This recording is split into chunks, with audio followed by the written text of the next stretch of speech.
President Bola Tinubu hails appointment of Nigerian-born British artificial intelligence expert.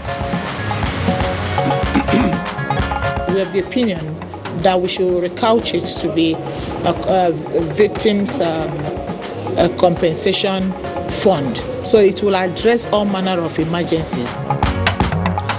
Senate Committee on Special Duties holds public hearing on NSAS victims.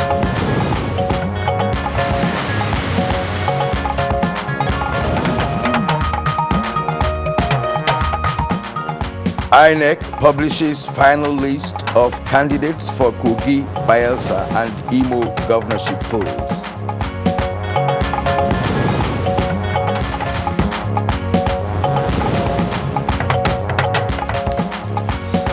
And Good Morning Nigeria today focuses on eliminating multiple taxation in Nigeria.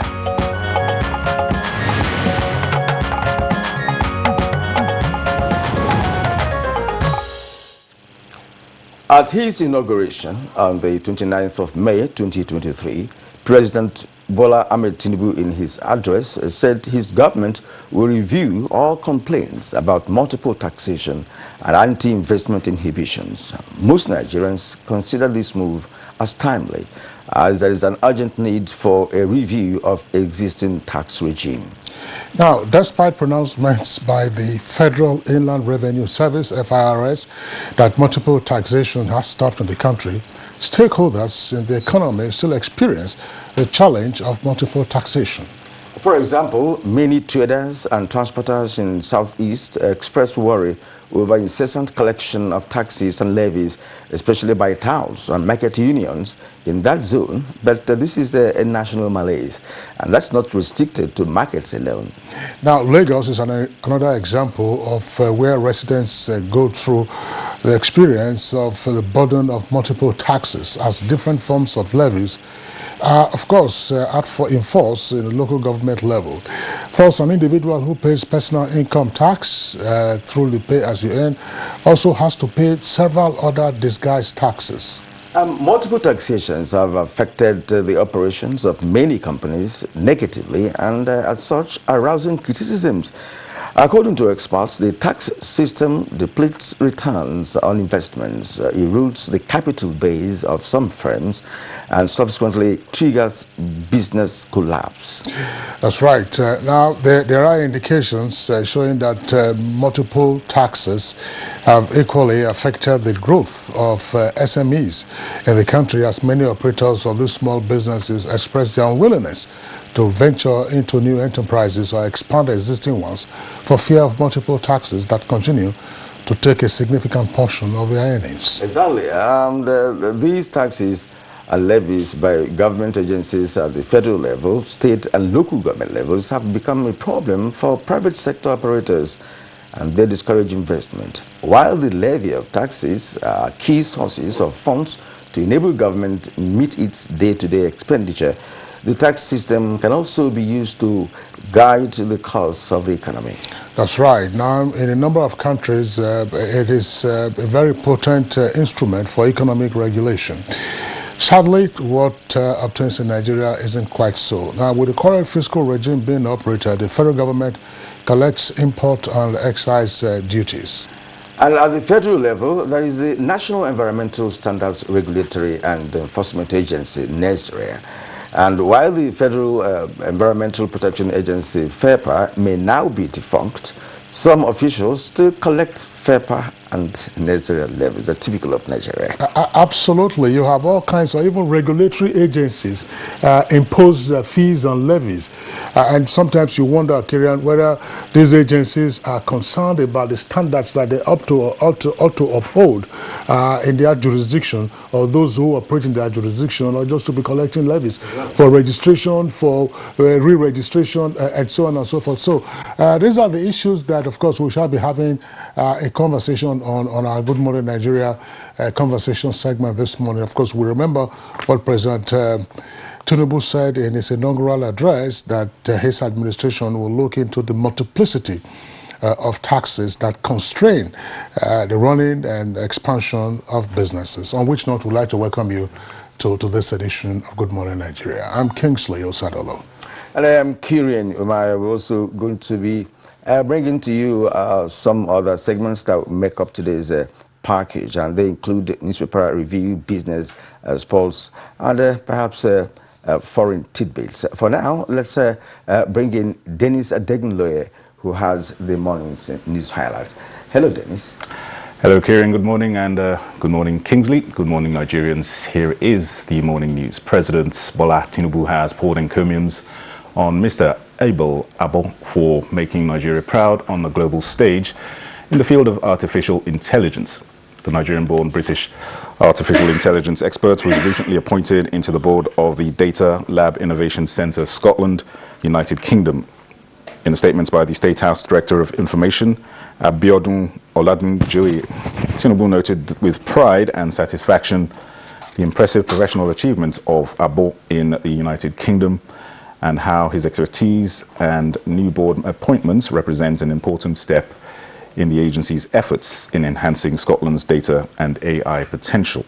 The Nigerian leader pointed out that artificial intelligence, data science, and machine learning will take center stage in the new global knowledge economy, and that his administration would prioritize technological innovations as a means of creating a better future for Nigerian youths who will also be inspired by the career accomplishments of Abo. The Senate Committee on Special Duties has engaged critical stakeholders on the need to review the bill for an act to amend the National Emergency Act 2023. At a public hearing, the committee faulted some of the recommendations raised on the establishment of the NSAR's Victim Compensation Fund. Can leave it so open to abuse. I think it's very essential to stipulate parameters for identifying who are the victims. We have the opinion that we should recouch it to be a victims' compensation fund, so it will address all manner of emergencies. And the Senate has approved President Bola Tinubu's request seeking approval for the appointment of 20 special advisors.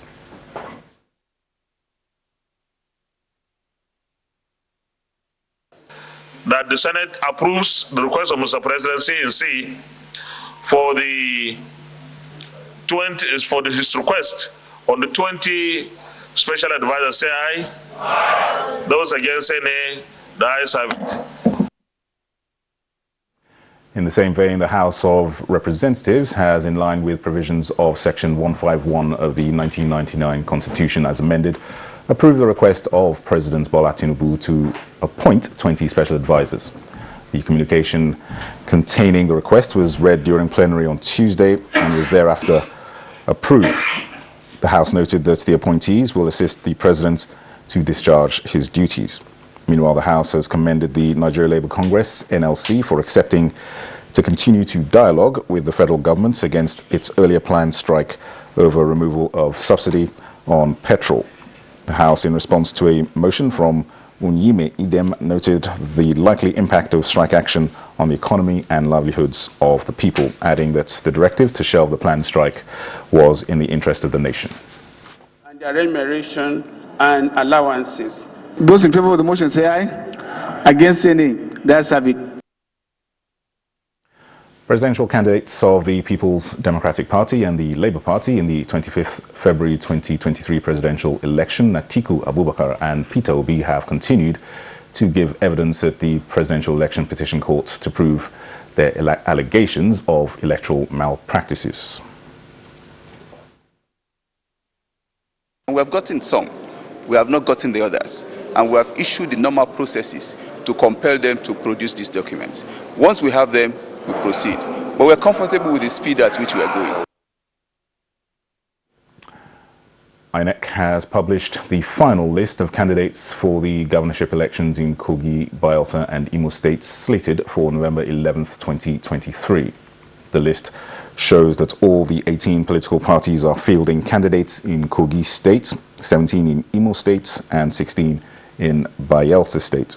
The list also shows that 2 political parties are fielding female candidates in Bayelsa State, 1 in Kogi State and none in Imo State. A statement by the INEC National Commissioner for Information, Festus Okoye, reminds political parties and candidates that in line with timetable and schedule of activities for the 3 elections, campaigns officially commence on Wednesday, 14th June 2023. Well, that's the news for now. Good morning, Nigeria continues after this break with Kieran and Kingsley. Good morning. Our administration will govern you only on your behalf, but never rule over you.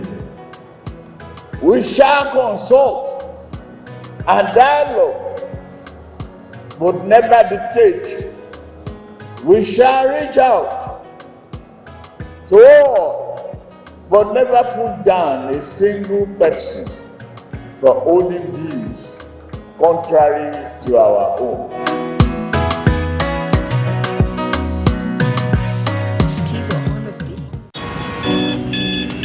Every morning is an opportunity to take your hustle to the next level.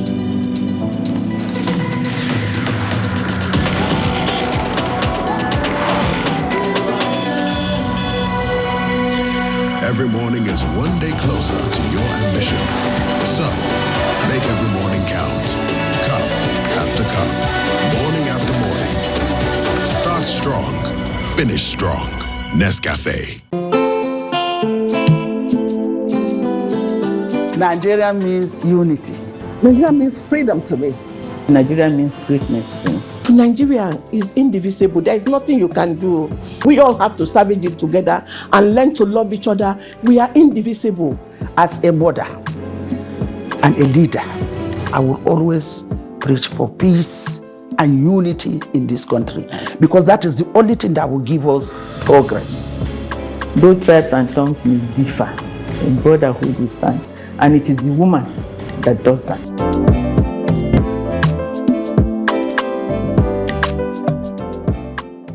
Your skill is key to your professional growth in the competitive broadcast media industry. Take advantage of the following programs specially packaged by NTA Television College Jos to upgrade your skill. Marketing in the era of digital broadcast. Date 13th June to 23rd June 2023, 2 weeks. Drama production workshop. Date 3rd July to 21st July 2023, 3 weeks. Intermediate online news reporting skills. Date 24th July to 11th August 2023, 3 weeks. The course fee for the 2-week course is 120,000 naira, while the fee for the 3-week course is 150,000 naira only. Accommodation inclusive. All courses will hold at NTA Television College near Old Government House, Rayfield, Jos. For further inquiries, please call 0803-079-5335 or 0806-980-9807. NTA Television College, Jos, training you to be the best you want to be. Registrar Announcer. Now to business. Agricultural experts caution farmers against the use of adulterated farm inputs. Details with Aleka Okpanachi Arwa on Business News.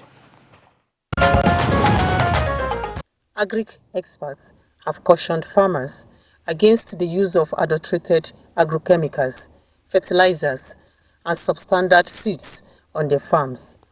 They observed that to tackle food insecurity and increase production, the use of adulterated agrochemicals, fertilizers, seeds, seedlings, and other substandard inputs must be avoided, as it contributes to low yields, low quality, and profitability of farm products.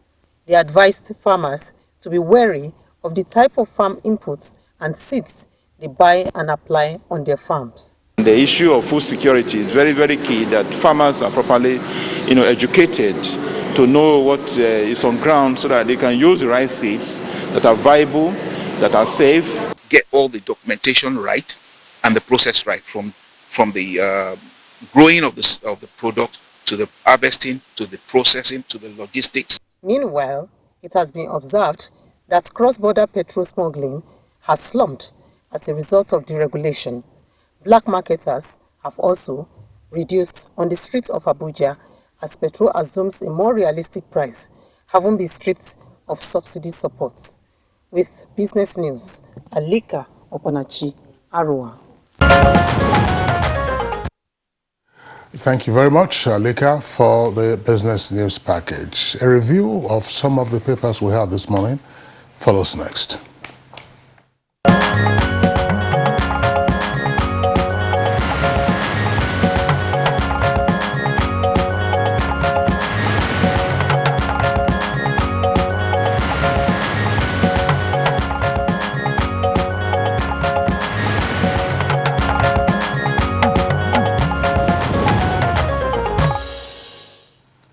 Our newspaper reviewer, Chukwudi Okoli-Obaja, is already here with us in the studio. Chukwudi, it's good to see you again. Good morning, Kirian. Good to see you as well. Good morning, Kingsley. Good to see you, Chukwudi.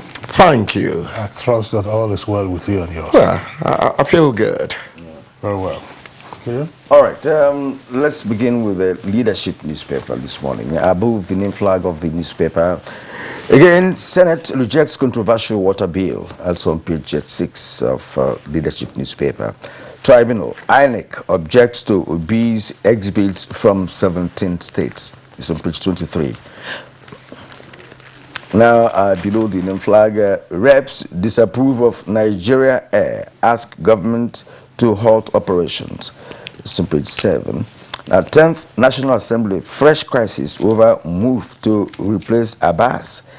That story is also on page 7. Now, the lead story, subsidy removal, Tinubu will mitigate hardship, Labour assures Nigerians.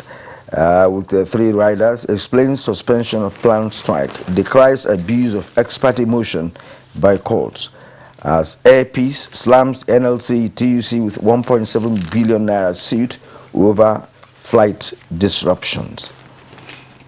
All right, Nadeko to Tinubu, don't forget our struggle for equity and justice. Oh, that's on page 7. INEC approves final list of Bayelsa Kogi Imo governorship candidates. You can find details on page 23. And the president needs smooth takeoff, says Wike on page 10. And let me quickly also go through a new telegraph. The new telegraph above the name flag. Subsidy crisis. Fuel pump price may hit 530 naira in Lagos, rise in other states. That's some writers to that. Industrial court favored federal government at workers' detriment. NLC says it complied with court ruling to show government merit of obeying laws. CTA demands proper use of $800 million World Bank loan. You can get all that on pages 5 and 7 of the New Telegraph newspaper. Atiku's petition against Tinubu. INEC's alleged refusal to release electoral documents stalls hearing. Tribunal adjourns hearing till today. It's on page 3. Right, and there are other striking stories. Senate approves Tinubu's request to appoint 20 special advisors. Ensure balance in appointing security chiefs and others. Khan tells Tinubu in pages 2 and 4. Nigeria Air launch a fraud. Nigeria Air launch a fraud, says House of Reps. Demands probe of checkpoints killings by soldiers in Jos. Pages 3 and 2.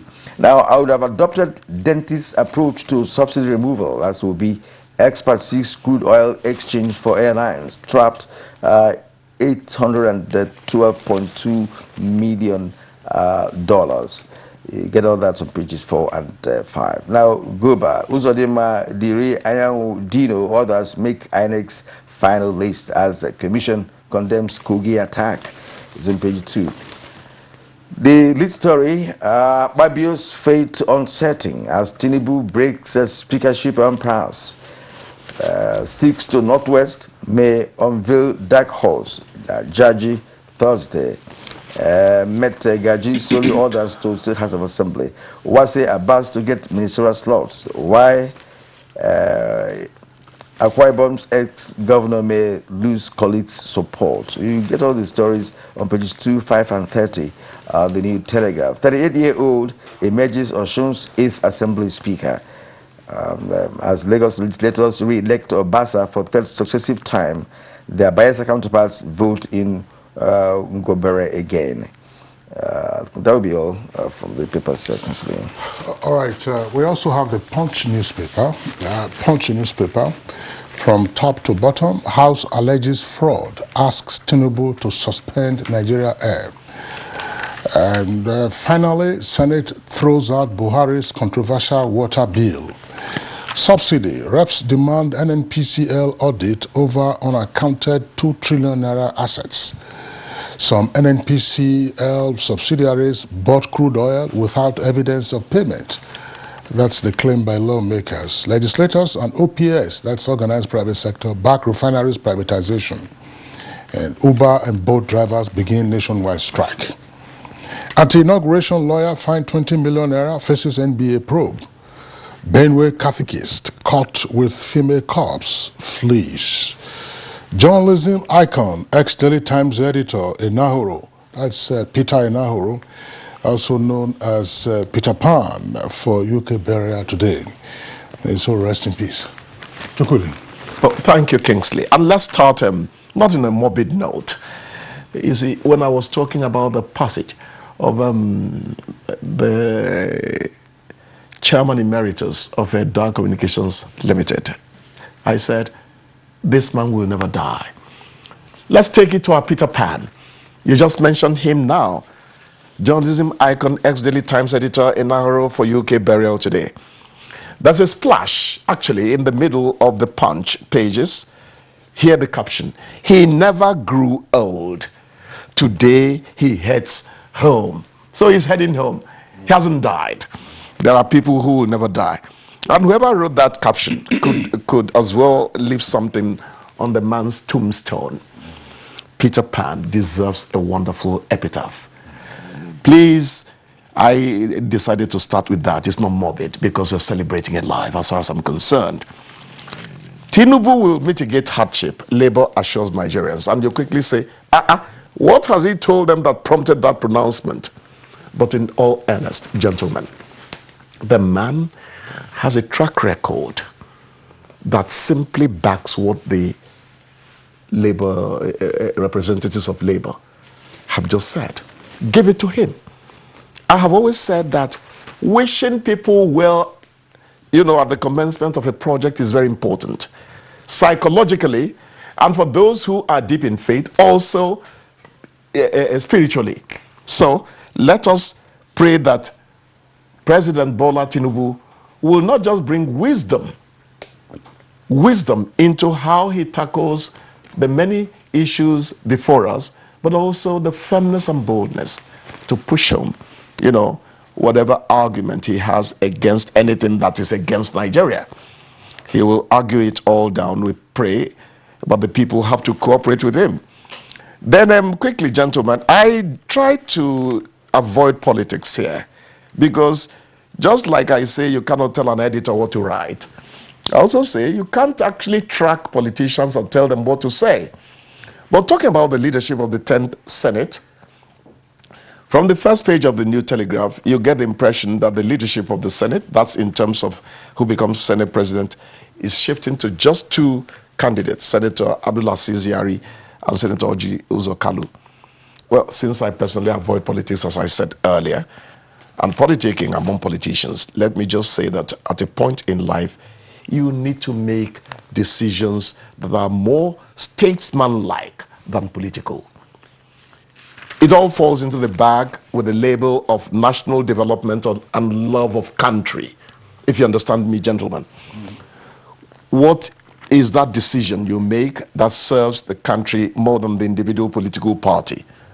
Only statesmen think like that. We wish the senators well in their decision-making process. And remember that whatever decision they make does not stop at the point where you play politics.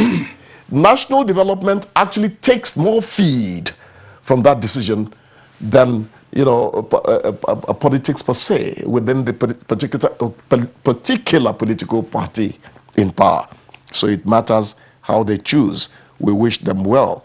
Kingsley, quickly, you mentioned something about representatives demanding NNPCL audit over unaccounted 2 trillion. Oh, it was actually the airline thing you were talking about. But this is also very important.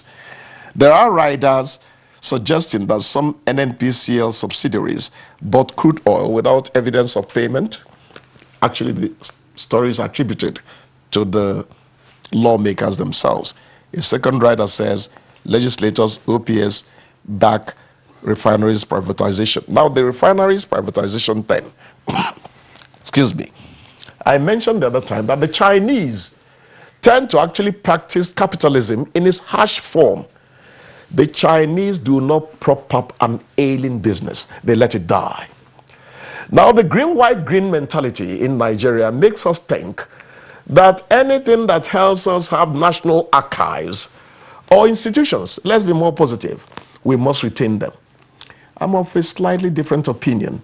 If the refineries are not doing well, let those who are supposed to be in business go handle the refineries. A friend of mine will quickly say government has no business in business. Well, that is conjecture on my part. That is opinion on my part. And that's why I want to leave it, gentlemen, as you key into the issues you want to prop up yourselves. There's this other one I like us to discuss. Reps disapprove of Nigeria Air. That's it. Asks federal government to halt operations.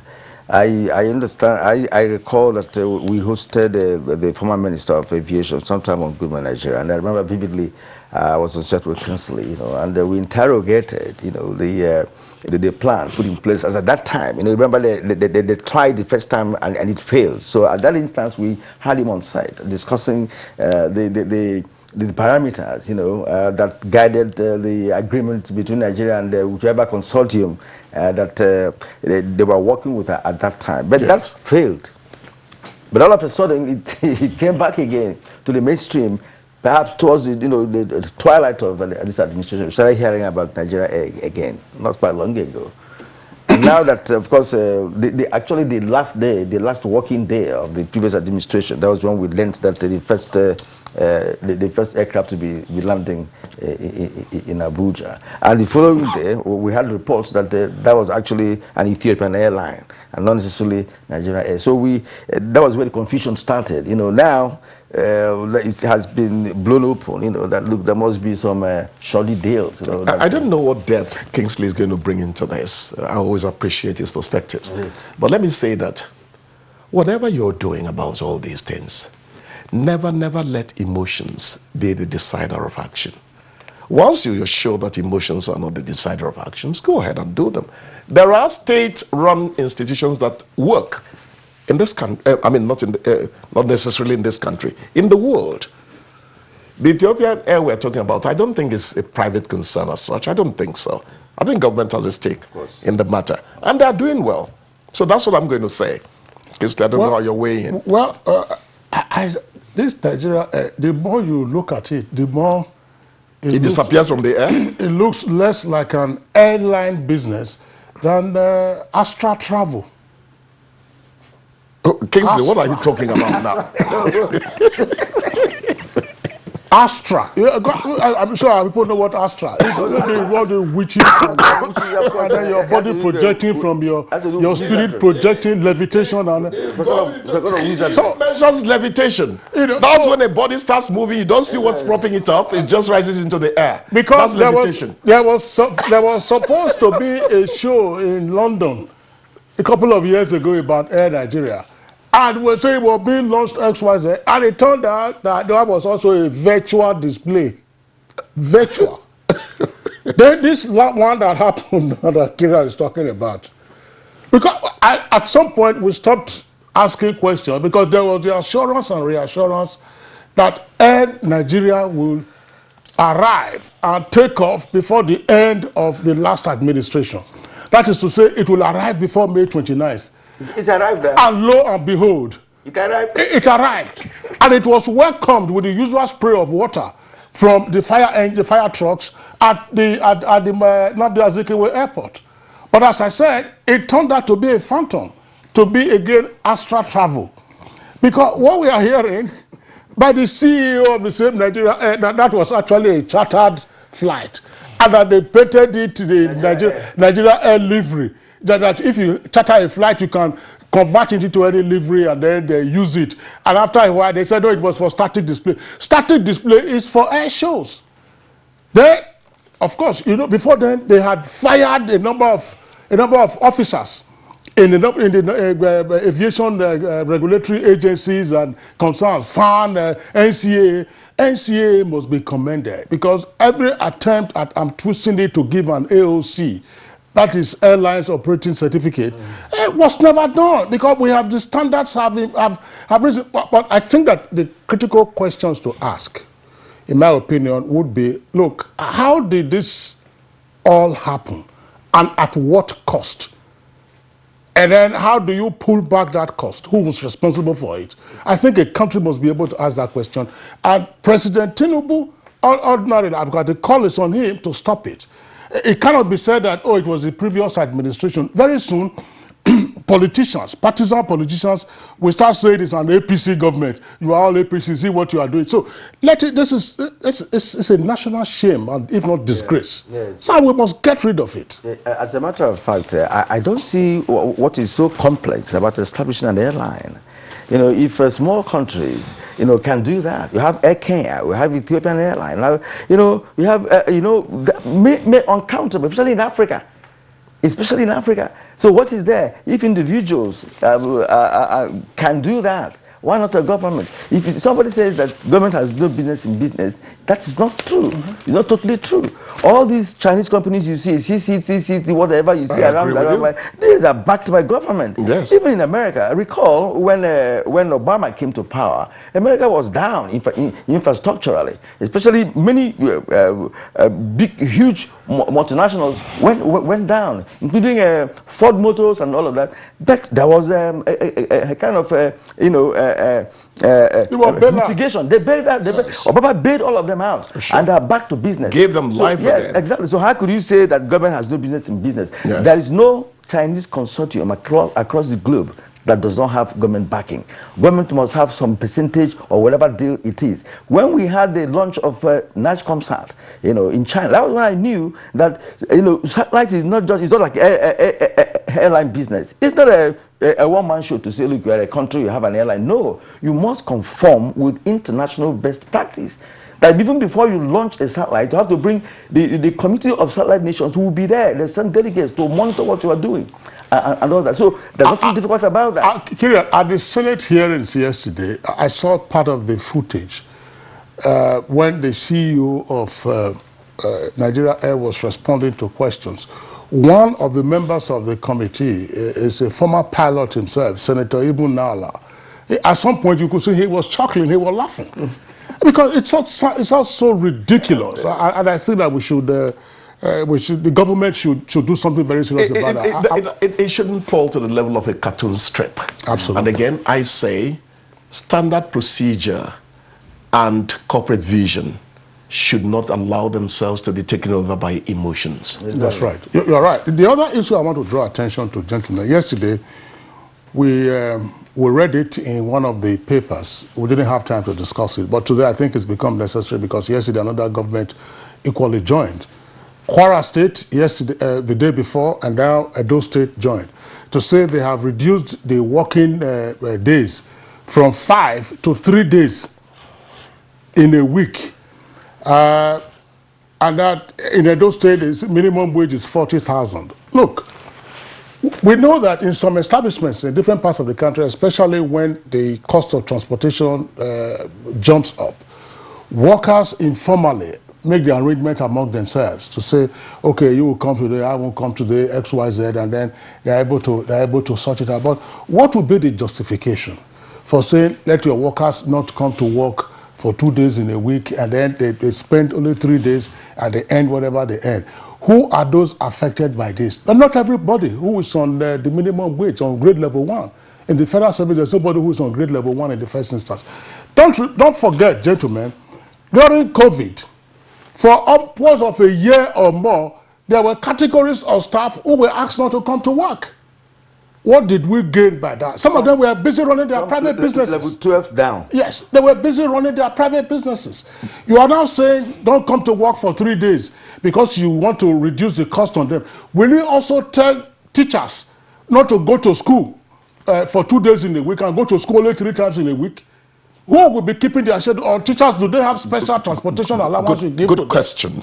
Good question. So why would you, whom are you protecting? What is the population of your civil service? What is the population of your public service? Does this apply to the public service or it applies to the civil service? And then so you would go to an office and say, no, the person who is supposed to do the work is not there around. I don't think that it doesn't. I don't know. It's not conducive to good administration, and I think they should rescind it. Part of what we suggested, if you recall, gentlemen, was you engage with those transport unions in your states. Because Lagos State did it before. They said they negotiated with transporters when they had their fares, and so on and so forth. I said, look, this percentage increase doesn't seem reasonable. It doesn't justify the pump price. I don't know where you grew up. You know, remember in Enugu then. I grew up in the hinterland. Yeah, don't I look like a native, a villager? The old Anambra State. You used to have Oriental line, fluted by government. Oh yes. In this circumstance, Oriental line. Every state should be able to do something about it. Not just buying fleet of SUVs and doing some shows on the road. Use that money to buy buses for the masses, right? Somebody was making a suggestion to say, look, that every local government area in Nigeria should have at least not less than 50 buses to convert people, to reduce the cost of registration on government, to cushion the effect of transportation in respect of the subsidy removal. And also, you are now telling people, come to work 3 times a week. But like you said, teachers, what would happen? You reduce their transportation cost. Were L5 buses not working, gentlemen? Exactly. What happened? What happened? You're talking about when people don't... in the 60s and 70s, Ogbemudia, as military governor of the old Midwest, I'm almost saluting had buses, intra-city buses in Benin.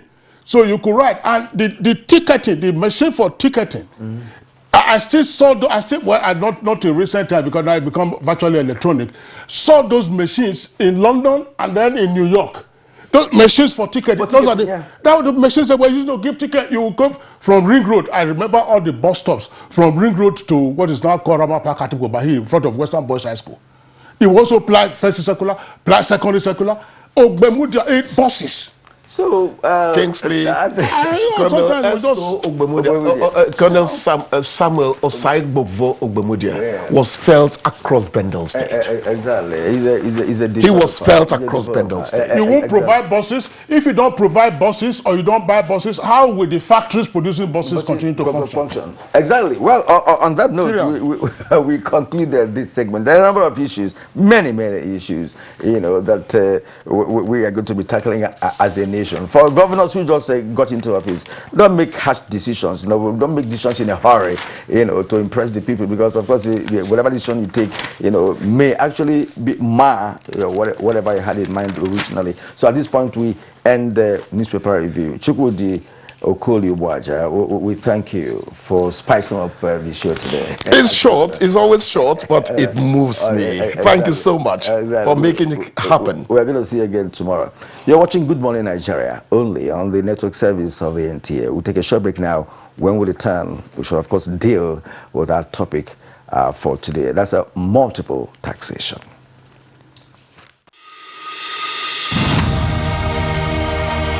Nigeria means a lot to me. And Nigeria means peaceful cohesion. My country. Yeah, we continue to pray, and then hopefully we will come to understand that unity of purpose, unity of living together. Our ethnic beliefs and background and culture is our strength. Ever since the amalgamation period of 1914 to date, about 109 years ago, the people of Nigeria live very peacefully with one another. I think diversity helps a lot to enhance robust development in Nigeria. All over the country, you have so many ethnic groups, over 250. That is enough to tell you that this is a blessed country, that God has kept, together as one indivisible entity.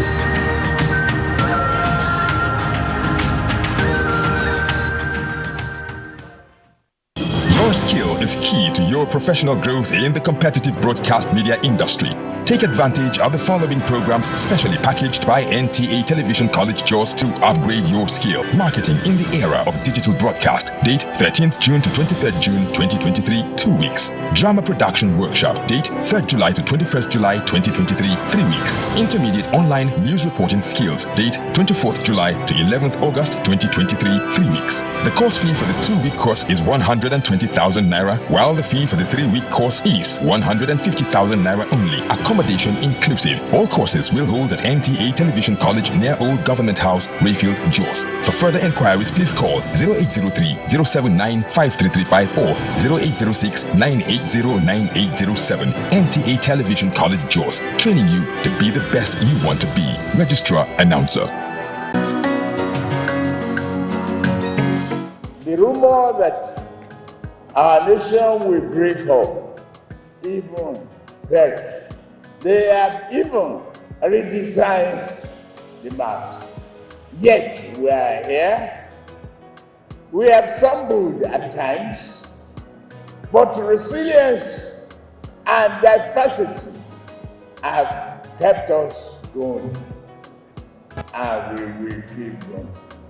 As a citizen, we declare as one, unify the people, devoted to one unified nation, national cause, that as long as this world exists, Nigeria shall exist.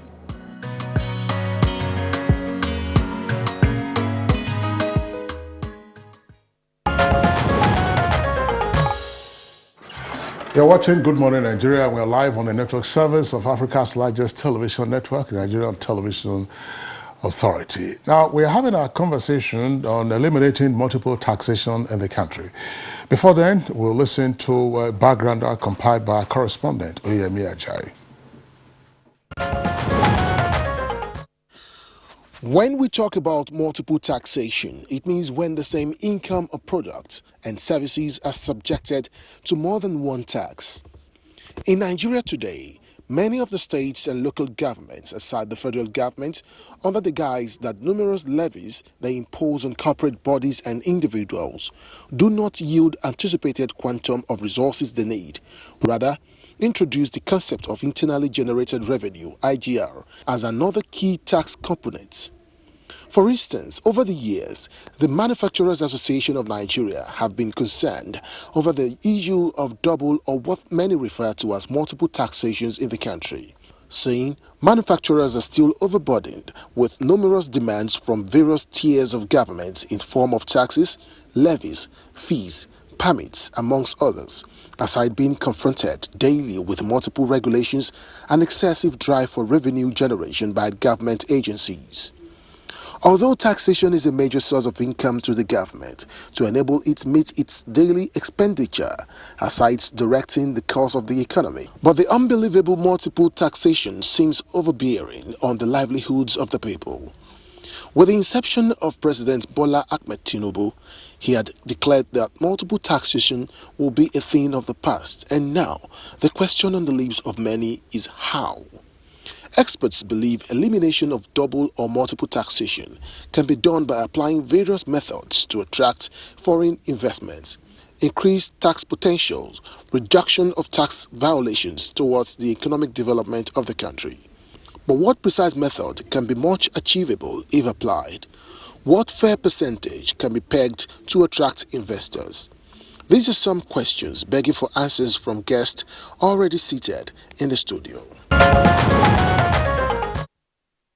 Thank you, Oyemi Ajayi, for the report. And now in the studio to discuss the topic, we have Muhammad Lawal Abubakar. Muhammad Abubakar is the Coordinating Director, Executive Chairman, Group, Federal Inland Revenue Service. You're welcome to the program. Thank you. Good morning. And we also have with us in the studio Olumide San, Head, Tax, Oil and Gas, Deloitte. Good to have you with us this morning. Thank you for inviting me. All right. Also here with us in the studios is Dr. Kennedy Iwundu, who is the Vice Chairman of the Chartered Institute of Taxation Are you the chair or vice? The chair. Oh, congratulations. Now the chairman of the Chartered Institute of Taxation of Nigeria, Abuja District. Dr. Iwundu, chairman. Thank you for having me. This morning. Thank you, sir. All right, and also joining us via Zoom from Lagos. From Lagos via Zoom, Professor Ige Bolodoko is the Dean Faculty of Law at the University of Lagos. Prof, we're glad to have you this morning.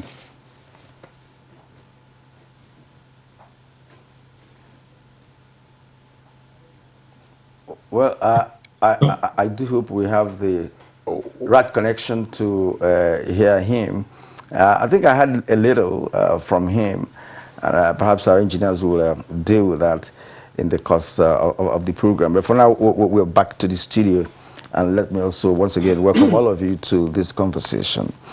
Muhammad Lawal Abubakar, you of course, the chief tax collector in Nigeria, if I may say that, and we would like you to address Nigerians on this issue of multiple taxation, which of course we know has been in existence for over the years, and has defied all policies of government in the past 2 decades or thereabout, and it keeps rearing its ugly head, and that affects our economy to a great extent. Now, in your view, is there any multiple taxation in Nigeria, or how would you assess the present tax regime operating in the country?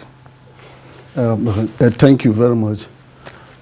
Multiple taxation or multiplicity of taxes are most times used interchangeably.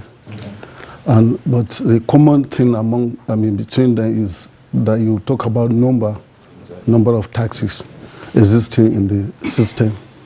And the reason for that is no far-fetched. Going back to memory lane, in the 90s, we witnessed fall in oil revenue. So where the states and the federal local governments were, we had low in the sharing from the oil revenue, and that increased the quest to boost revenue internally by the states, and also given our fiscal federalism, where the 3 tiers of government also have taxing authority in terms of imposition of some kind of taxes, fee, and levy. So what we witnessed then was states, local government coming in to introduce all sorts of taxes.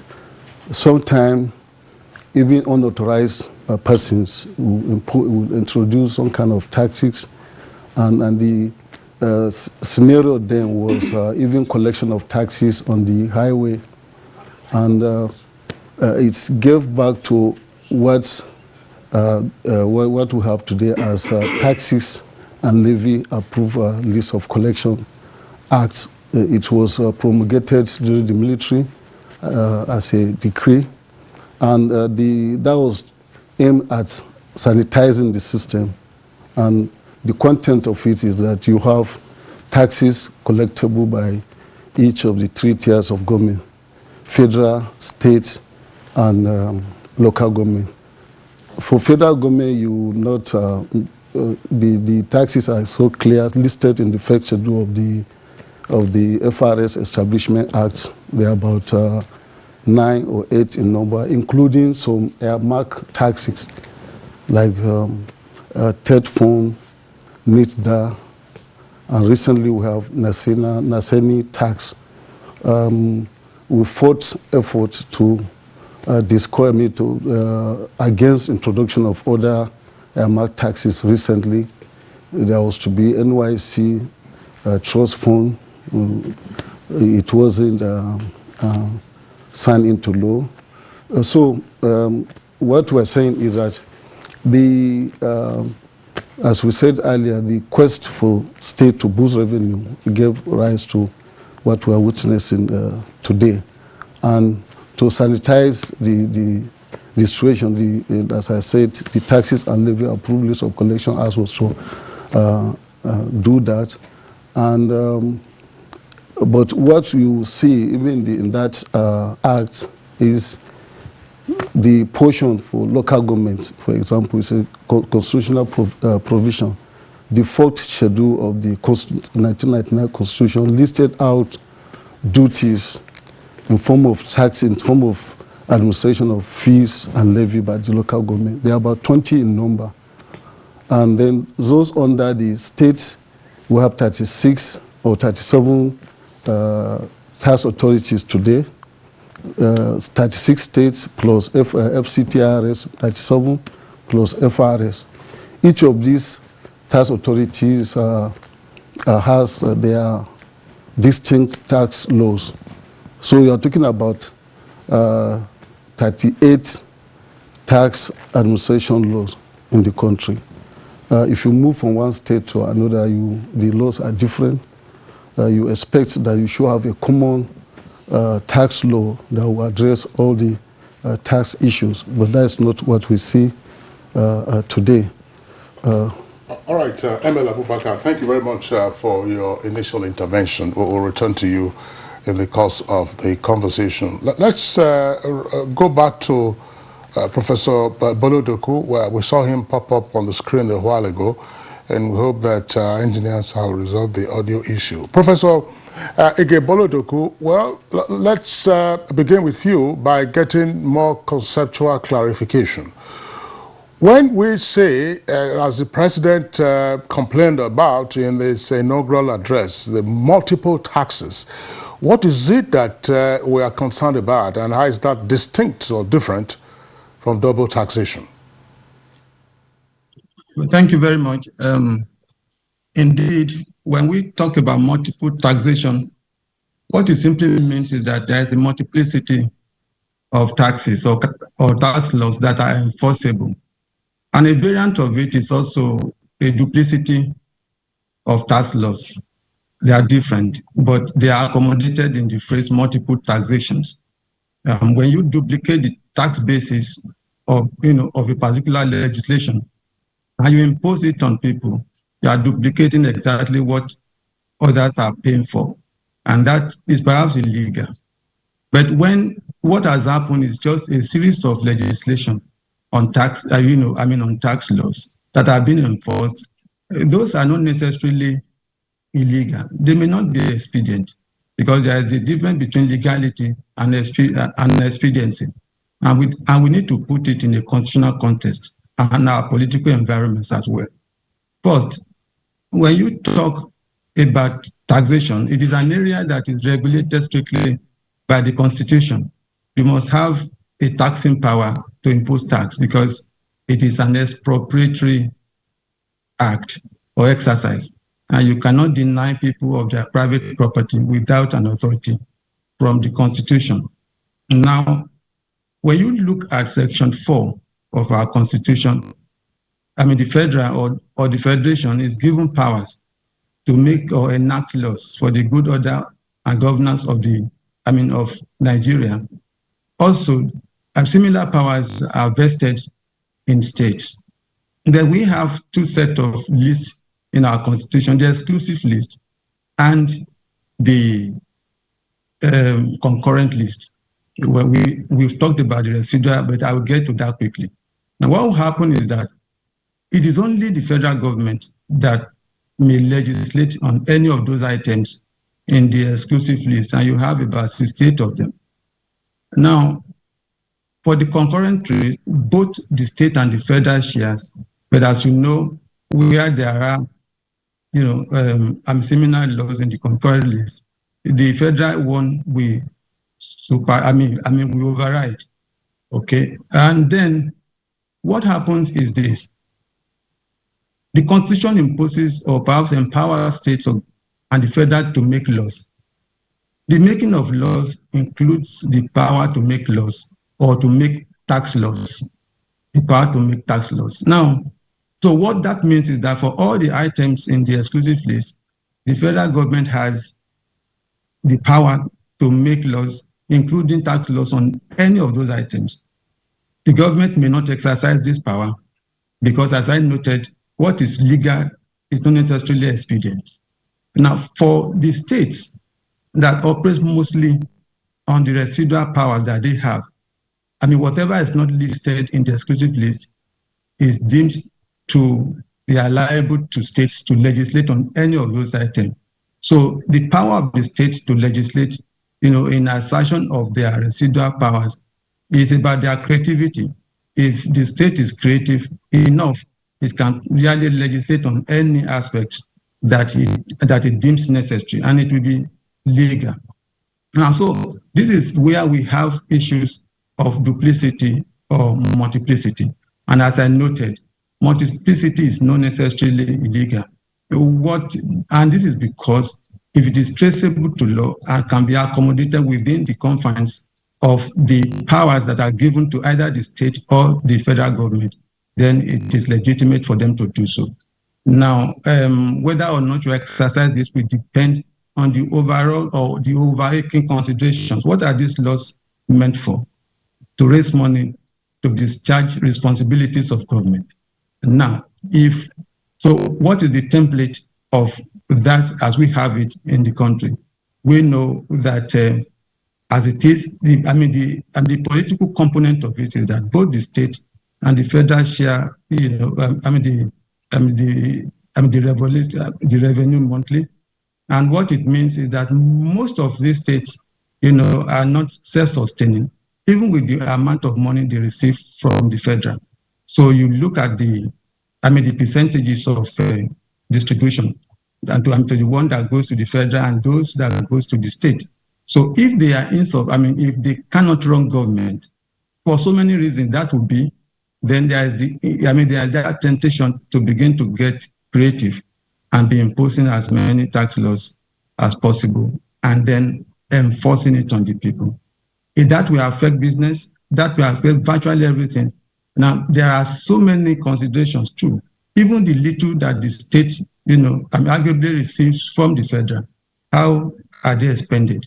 If they are not properly expended, then there will be drive to raise more IGR.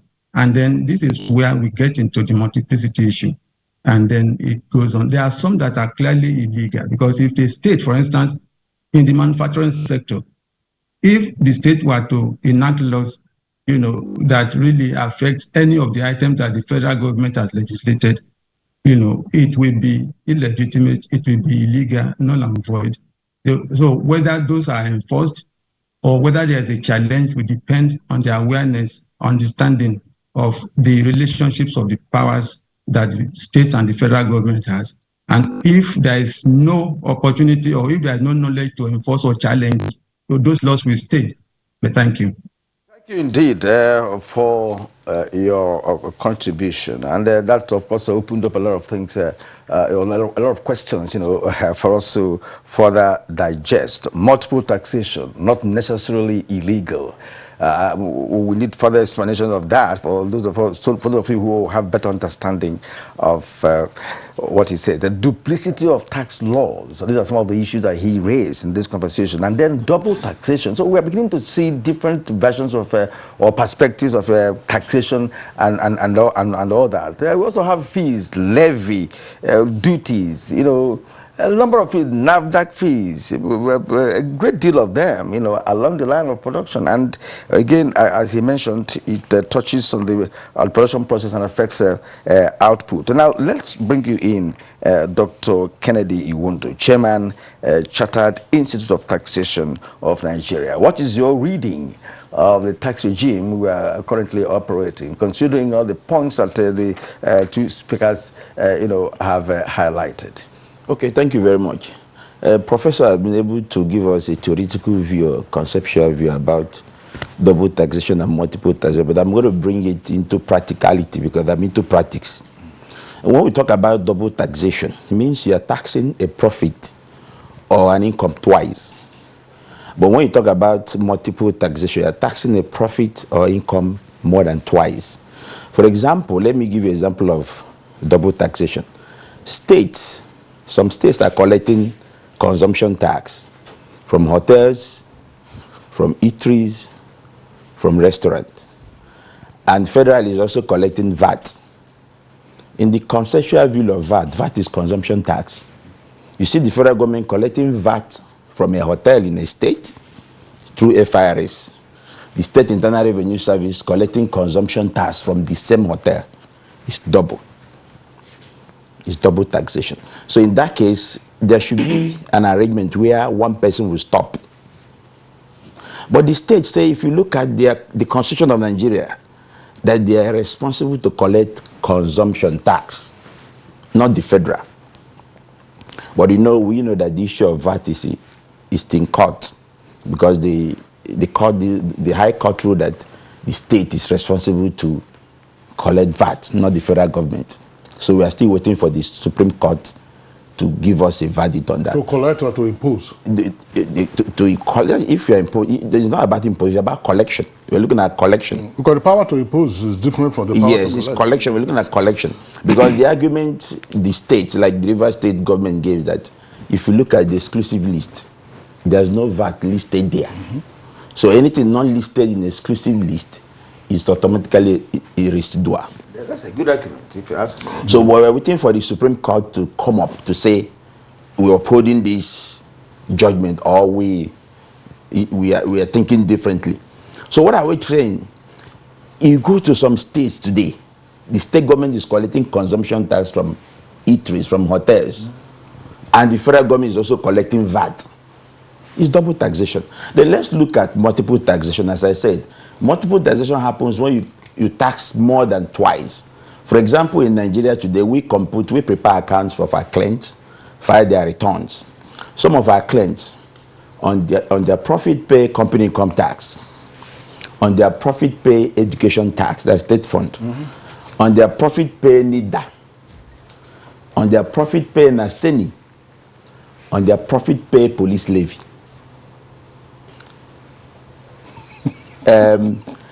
My colleague here said that they even stopped one, which is NYSC levy. So you can see one profit facing multiple taxes. They are all legal according to professor, because you can't tax people without law. There must be a legal instrument that will enable you to tax people. So I don't know whether the president wants to begin to either exempt, for him to eliminate multiple taxation, either he use instrument of finance to exempt companies or to repeal some of those laws. I don't know how, because these are lawmaking process. It's not something you can eliminate through executive fiat or executive order. And even more taxes are coming, safe, because there are some people who are proposing more taxes on the same profit of companies because of exigency to fund some sectors. Remember that the TED fund was like, we need to have intervention fund in the education sector. We brought in TED fund. NIDA, the same thing. NASENI, the same thing. Police need funding. They brought police levy. So you can see, because of the need to fund certain sectors, laws are being made to collect a portion of, even if it's 1%, even if it's 2%, from, just like education tax, we started it with 2%, and they said they're doing very well. At least they're utilizing the money well. We move to 2.5%. Then the new Finance Act now has moved it to 3%. And we won't be surprised if we'll be heading to 4 or 5% tomorrow. So that's the reality. So now, what gave rise to this multiplicity of taxes, or so many taxes and levies, that we used to have taxes and levies approved list for collection, where there are list of taxes for the federal government, list of taxes and levies for the state, list of taxes and levies, list of levies and fines for the local government. Now, if you come to each, you can see federal government through FIRS have about 8 or 9 taxes to collect. The state has more than 10. The local government has, I don't know, their own reach like 15. So you can see the long list. So that taxes and levies approval of collection was nullified by the Court of Appeal. But despite the nullification by the Court of Appeal, the 3 tiers of government are still taxing in line with the list given to them. Now, I feel that we should have a common way of trying to harmonize the list. Okay, Dr. Iwudu, we'll come to that. I want to bring in Olumide Eson. Yeah. But when was the nullification of that list of collection by the Court of Appeal? And is there a further appeal to the Supreme Court of that matter, if you're aware? No, they didn't go back to the Supreme Court. It didn't go. So I know, and it's status, but because if you don't go to Supreme Court again, within a time. Exactly. Yes. So when did this happen? Recently or No, that happened about 2 or 3 years ago. Oh, okay, that's fine. So we'll pause you. Olumide, so let's bring you in here. Maybe also from the practical point of view, because when you enter some shops, local, that's just local shops in the local markets, you will see photocopies of all kinds of receipts that are stapled on the or sellotaped on the doors, and you try to read them. You are seeing something area council, let's say in Abuja here, area council, all kinds of receipts that people are getting. Are these the kind of things that we're also concerned about in having a conversation around multiple taxation? Who is doing what? Is it just now an all-commerce affair that, look, federal will come collect, state will come collect, area council, local government will come and collect, and then the people who are at the receiving end are crying and nobody's listening to them? Is that what we are dealing with? Thank you. So if you permit me, let me just go back a little bit history. So we are enjoying democracy, and because we have a federal constitution, that in itself, it's part of the problem. During the military era, that particular decree was decreed because the constitution was suspended. So military can decide who collects what and when. But we're back to the federal constitution, and so anything not listed on the exclusive list, it's either in concurrent or maybe you call it residual list. So which means that the different subnationals can collect different types of taxes. What has led them and led us to where we are today, it's paucity of funds. And because it has continued to deteriorate. Some 20 years back, this country used to produce like 2.5 million barrels of oil a day. Today we are doing half.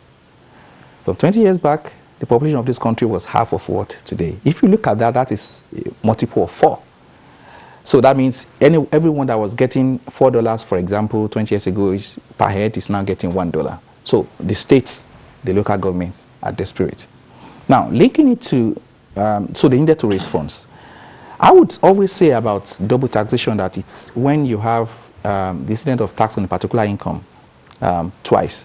And oftentimes we use it within the framework of international taxation. So you have an income that is being taxed in Nigeria, again being taxed in another country, and that is why we have the treaty networks. But for multiplicity of taxes, first we need to agree what is a tax. It's any take by government without service.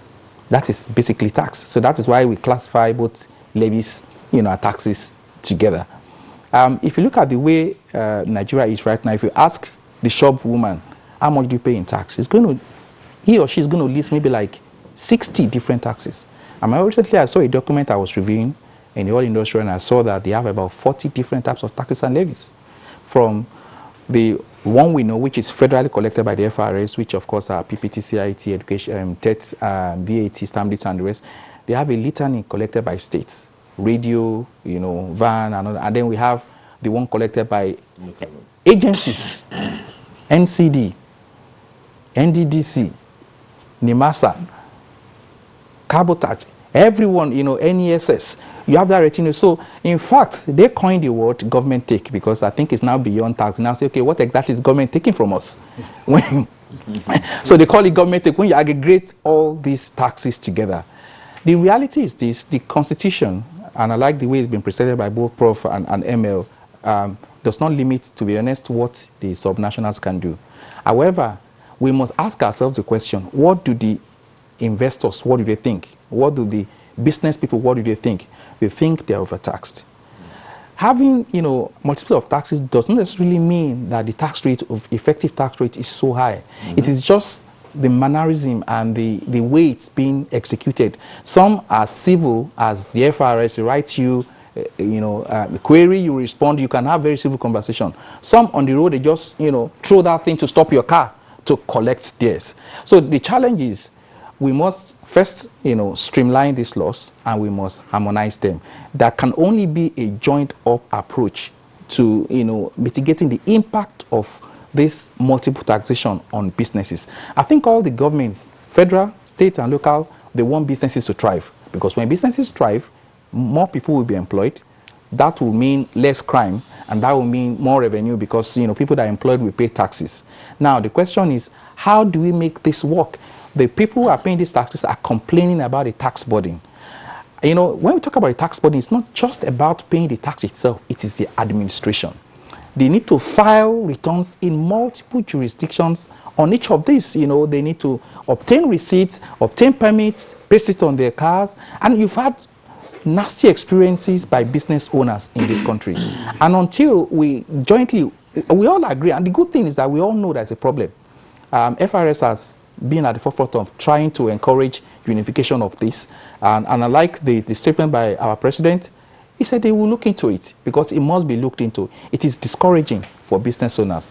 And of course, it breaches one of the, the basic principles of taxation, which is certainty, because you don't even know which one is coming tomorrow. Exactly. Another local governments, I won't be surprised if tomorrow wards are starting to levy their own taxes. So you have that list that has been on the trajectory of Northeast. It's just been growing. Go and look at the graph from 1999, we came back to democracy. It has only been increasing, it hasn't decreased. And I found something very strange. Every single, legislation that we find out establishing a new agency always have the funding part of it, and it is always a form of tax. Instead of for it to strictly just say it shall be appropriated from the, federation account, it's always tying it either to the manufacturers or the oil producers or the service sector.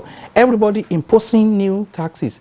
It does not help business. Now, when people are assessing the ease of doing business, they're not just looking at the, the financial cost. They're looking at the stress that comes with compliance in this part of the world. He is a practitioner in practitioner. I can tell you it's a lot of burden for business owners in Nigeria. Okay. All right, thank you. Indeed, we'll leave it there as some for that analysis. And we will return to Mohamed Lawal Abubakar once more.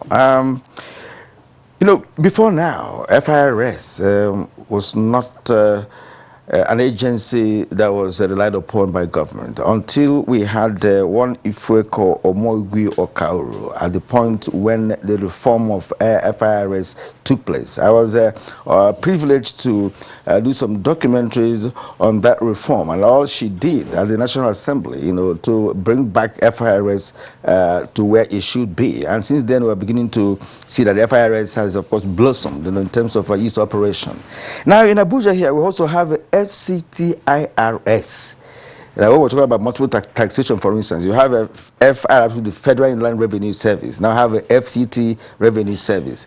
Some persons who do business in Abuja here, some of them pay to FCT IRS, and some pay to the. So let's see where do we have the demarcation, where do you have the divorce between these two, because these are the reasons why we keep having multiple taxation. And in terms of harmonization, what role should you play? Because of course you are the apex tax collection agency in Nigeria. Where would this harmonization come from? How possible is it to harmonize the tax laws to ensure that multiplicity or duplicity or double taxation and all that will be eliminated? Thank you for that question. In 2004, when Madam Ifyoko was appointed as Executive Chairman of Federal Inland Revenue Service, the collection then was within the region of 500 to 800 billion naira per annum. We crossed trillion in 2005. We made the first trillion in collection in that 2005, and that shows that the effect of the reform was positive. And she also came in with integration of tax administration. And from area tax offices, we have ITOs, what we call ITO, integrated tax offices. And it's all about harmonization, to have one-stop shop as far as assessment, collection, and accounting for taxes are concerned. Rather than, before then you have value-added tax offices operating separately from the regular income tax or offices. But that reform gave back to what we have today, integration of tax administration.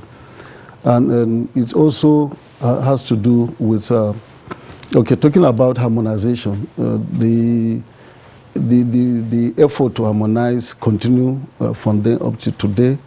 And recently we saw the Finance Act 2021 that gave taxing rights to federal inland revenue as far as federal taxes are concerned.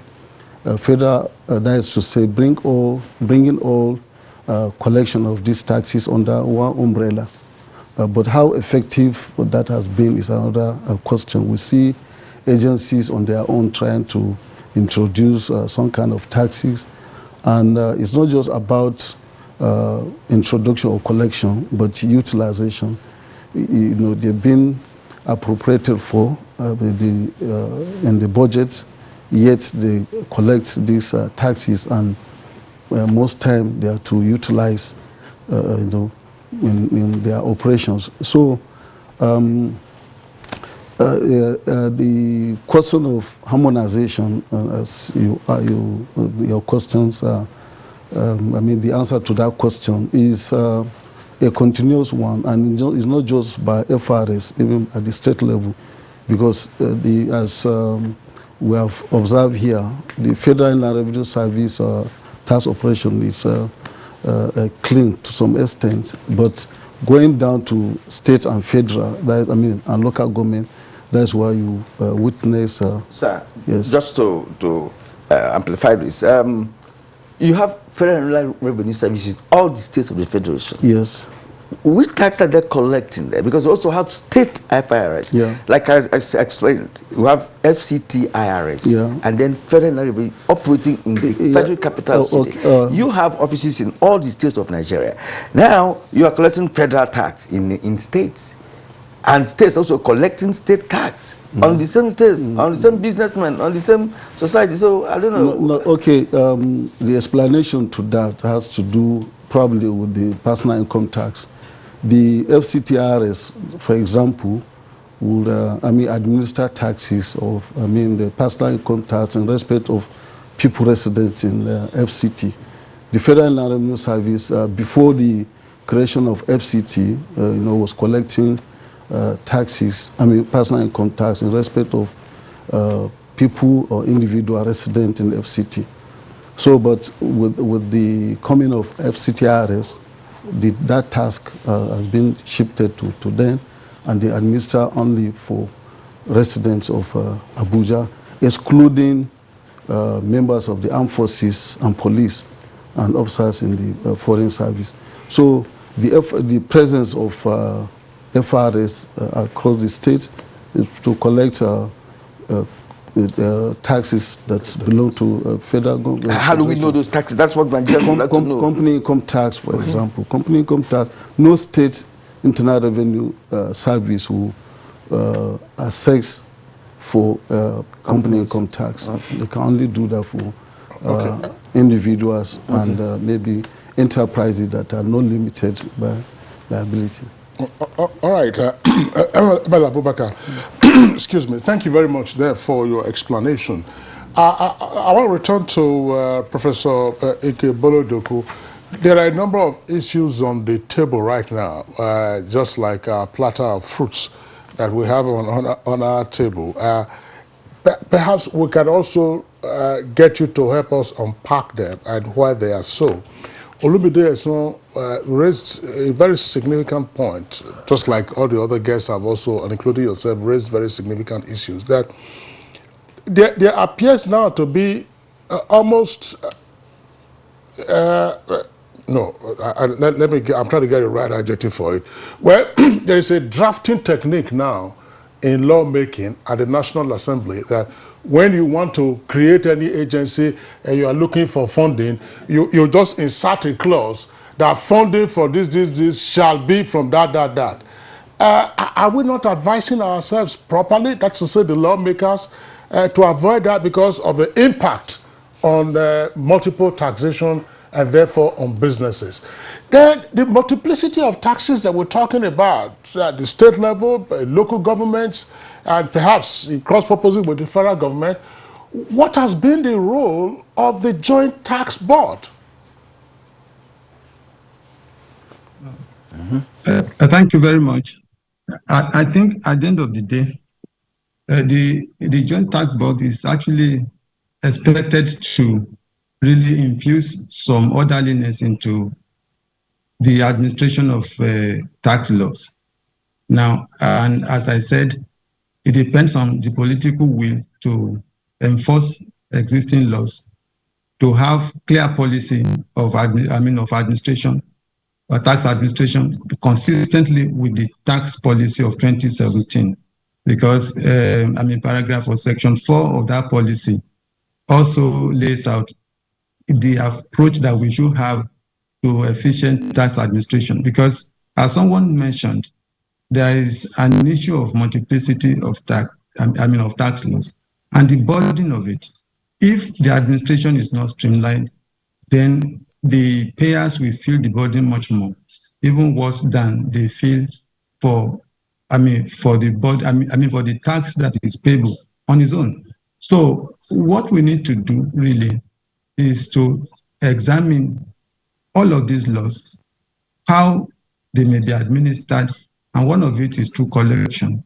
And what is the methodology that is really, the most efficient that can bring in some sanity into to administration of taxes in Nigeria. And there are so many steps that may be taken to ensure that is done. Bear in mind that it all comes down to the political will.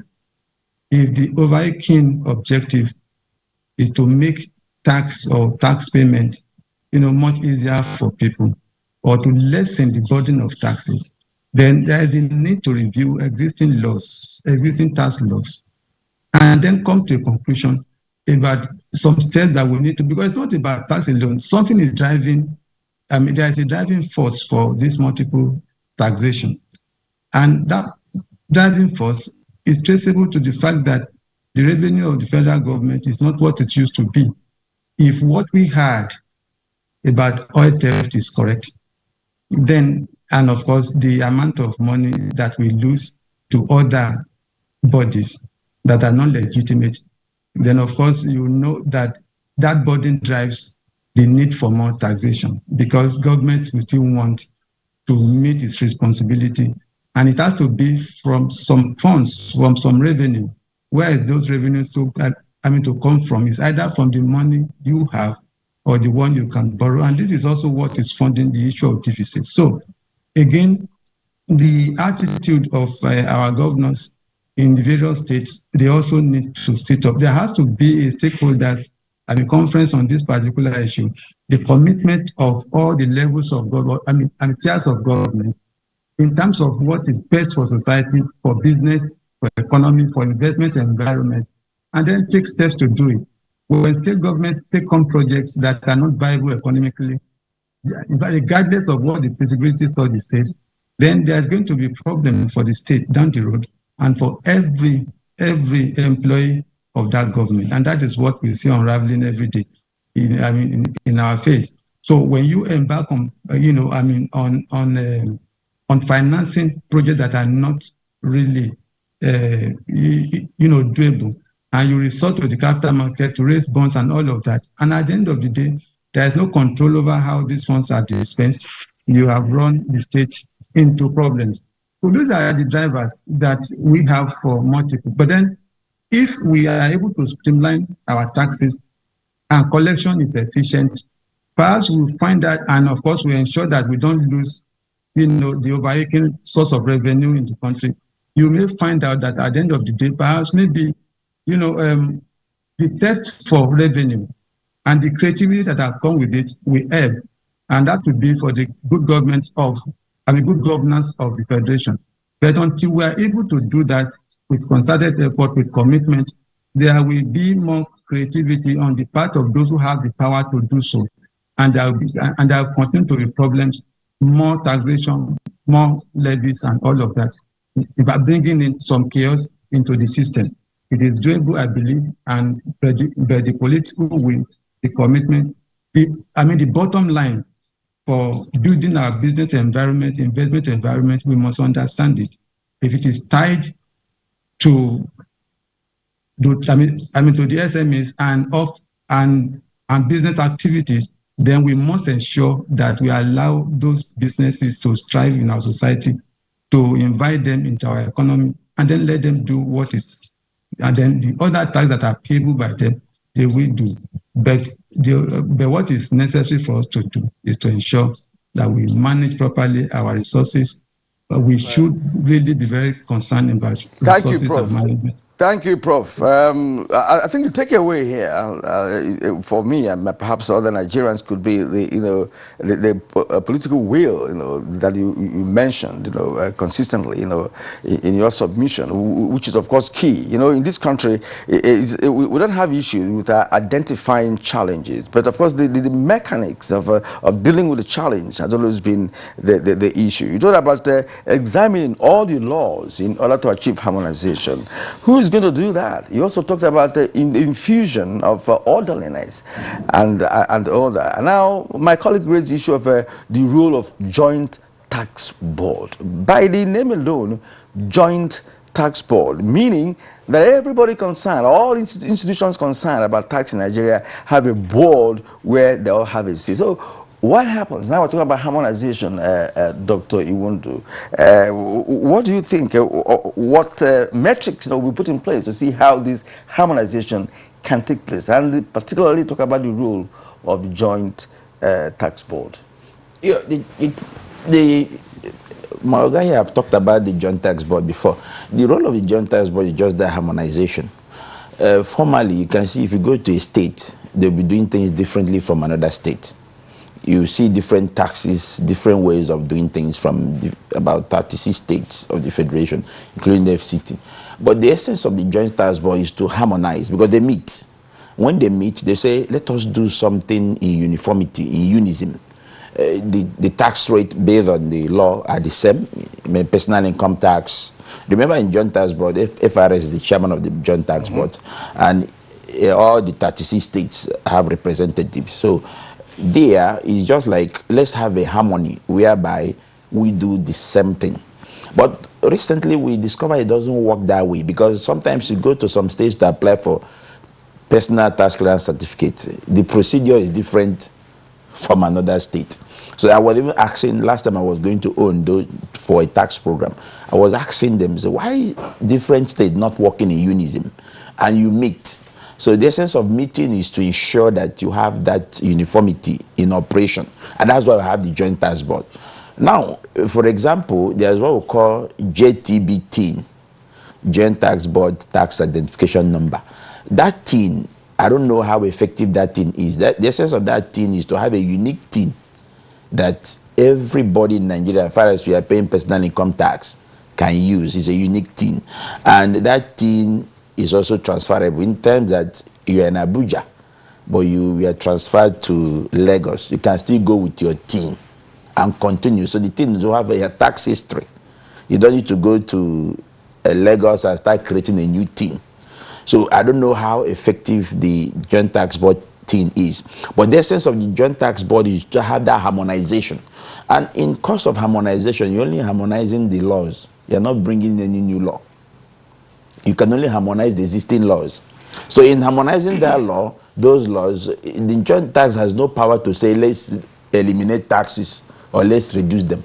They're still going to harmonize the laws based on the existing laws we have. Okay, Dr. Iwundu, thank you very much. Because the issue of harmonization is critical, and happily ML Abubakar has been in the system for quite a while. So this explanation might take some time, but we'll go on a short break, and when we return from that break, he will of course be in a position to tell us why there appears to be no succor, as it were, from the activities of the Joint Tax Board.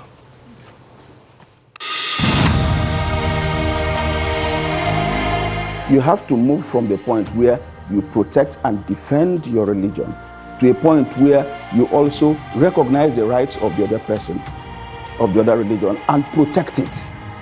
So If I am protecting my own territory and my own people and trying to emphasize their rights and protect their rights, I should also be thinking about how to protect the rights of the others.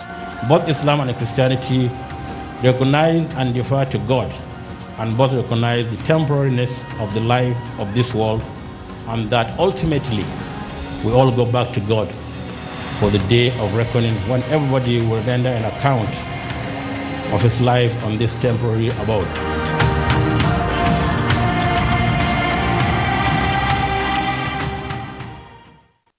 Your skill is key to your professional growth in the competitive broadcast media industry. Take advantage of the following programs specially packaged by NTA Television College Jos to upgrade your skill. Marketing in the era of digital broadcast. Date 13th June to 23rd June 2023, 2 weeks. Drama production workshop. Date 3rd July to 21st July 2023, 3 weeks. Intermediate online news reporting skills. Date 24th July to 11th August 2023, 3 weeks. The course fee for the 2-week course is 120,000 Naira, while the fee for the 3-week course is 150,000 Naira only. Accommodation inclusive. All courses will hold at NTA Television College near Old Government House, Rayfield, Jos. For further inquiries, please call 0803-079-5335 or 0806-980-9807. NTA Television College, Jos, training you to be the best you want to be. Registrar Announcer. We shall defend the nation from terror and all form of criminality that threaten the peace and stability of our country. We shall remodel our economy to bring our growth and develop the GDP much better than we have today. I assure you.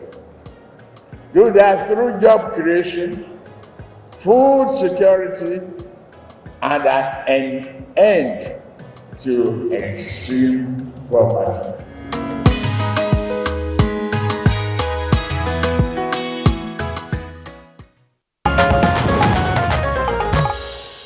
You're welcome back, and still Good Morning Nigeria on the network service of the Nigerian Television Authority. So we'll go back to ML Abubakar, who himself was at the Joint Tax Board.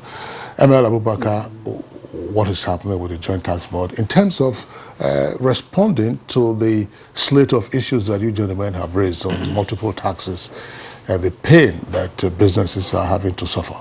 Okay. The Section 86 of Personal Income Tax Act provided for creation of Joint Tax Board. And Joint Tax Board is just, sometimes they call it association of various state revenue agencies, recently including the FCT, and the chairman of the Federal Inland Revenue Service doubles as the chairman of the Joint Tax Board. One key function of the Joint Tax Board is to ensure or enhance uniformity of administration of taxes in the country. So one thing we should be looking at is when you talk of harmonization, is it to harmonize taxes or to harmonize tax administration? I mean, they mean two different things. You know, harmonizing taxes would be to say, okay, in a particular jurisdiction, at the states and local government, let's let the two organs of government come together and make the list of taxes administered at that level, you know, fewer. If you have, for example, state government collecting CO4, for example, fee, ground rent, consent fee, tenement rate, and they are replicated at the local government level, then you begin to see multiplicity of taxes.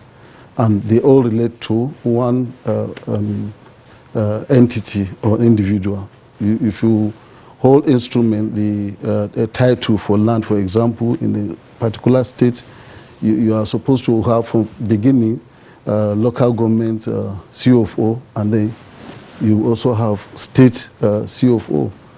So what the JTB tried to do in that direction is to encourage the state to harmonize such taxes under one umbrella, and then they fashion out sharing formula among the two bodies. One other thing that JTB is doing is to create a common tax payer database, and that's when the youth team was introduced, taxpayer identification number, and it was to create a system where if you move from any state, you are uniquely identified to avoid you being liable to tax in more than one state, because that is against the principle of taxation. An individual should not pay, for example, the personal income tax should not pay more than one taxing authority. So gradually we move to partnering with other agencies of government. The NIMC, for example, that register people and issue them with a NIN, National Identity Number. Then the BVN also came in place, managed by NIMC, Nigerian. No, BVN is by the central bank. That's BVN by the banking sector, yes. Yeah. Okay. So what all the three agencies, that Joint Task Board, NIMC, and the CBN, to bring these three items together, and for the JTB to leverage on. We know very well that your BVN is not transferable, and if all individuals that have BVN, it means they also have bank accounts. So rather than going after people for identification, you leverage, to identify people for tax, you leverage on the BVN. So there is effort to have that proper handshake between the tax authorities and the bank, for example. And what that is aimed at is, at the end of the day, we want to see a situation whereby either the BVN or NIN will be used for tax purposes, since the TIN, taxpayer identification number, hasn't been so effective. And recently, too, the Joint Task Board has initiated what's it called, Data for Tax Initiative. That is to say, they will leverage on the NIN, BVN, to be able to identify individuals.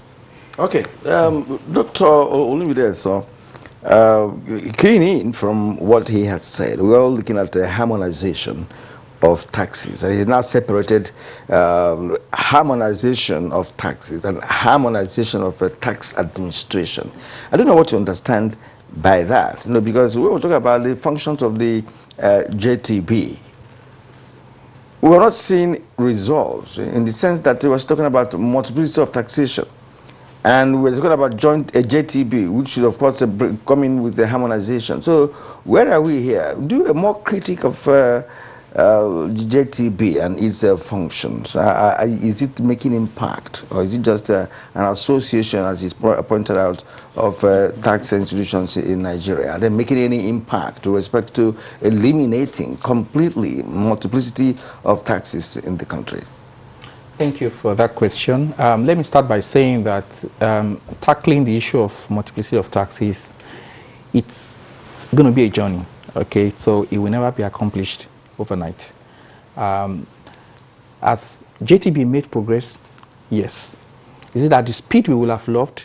Maybe not. The reality is, as you also have alluded to and he said, it's at best an association. It's a creation of a federal law, right? You can't, there's a limit to which you can push participants.